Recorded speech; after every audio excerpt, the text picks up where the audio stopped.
আজকে দেখাবো অনলাইনে মানুষ টাকা নিয়ে কিভাবে প্রতারণার শিকার হয়েছে। আপনাদেরকে প্রমাণ দেখাচ্ছি। এখানে একজন ব্যক্তির নাম হচ্ছে কি, মানে এই ব্যক্তির নাম হচ্ছে গিয়া এমডি সাদানা খাতুন। ওনার 58,000 ফলোয়ার। ওনার আইডির নাম হচ্ছে এমডি সাদানা খাতুন।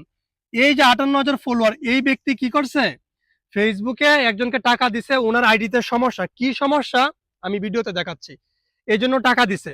তো টাকা পে করার পর ওই ব্যক্তি বলছে ঠিক আছে আপনার সবকিছু ওকে। আমরা কিন্তু অনেক মানুষ আছি ফেসবুক সম্পর্কে অনেক কিছুই বুঝি না। যখন কারো কাছে যাই, যদি কেউ এক্সপার্ট থাকে সে বলে হ্যাঁ সবকিছু ওকে, দেন আমরা কি মনে করি যে না আমার আইডিতে সবকিছু ওকে।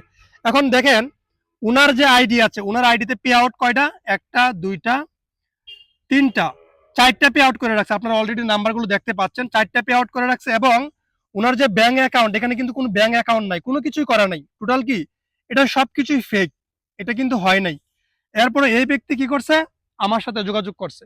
আমার সাথে যোগাযোগ করার পর ওনার কিন্তু ফাইনালি দেখেন, এই যে এখানে এমএসটি সাদানা খাতুন, এটার সাথে এই যে ফুল নেম, ঠিক আছে, নামটা ঠিক আছে, ফুল নেম সাদানা খাতুন। উনার ইসলামী ব্যাংক, এই যে ইসলামী ব্যাংকের টু আর্নিং সোর্স, একটা হচ্ছে স্টার সেটআপ, একটা হচ্ছে স্টার, আর একটা হচ্ছে কি কন্টেন্ট মনিটাইজেশন, দুইটা অ্যাড করা আছে। এটা এই দুইটাও অ্যাড। এই কাজটা করছি কবে, 25শে মার্চ 2026। অলরেডি সবকিছু কমপ্লিট, এই অ্যাকাউন্টটা এখন কি কমপ্লিট। এখন উনি কি পাবে, মানে যে মাসে যে ইনকাম হবে ফেসবুক থেকে $100 পার হইলেই ব্যাংকে ওনার টাকা চলে যাবে।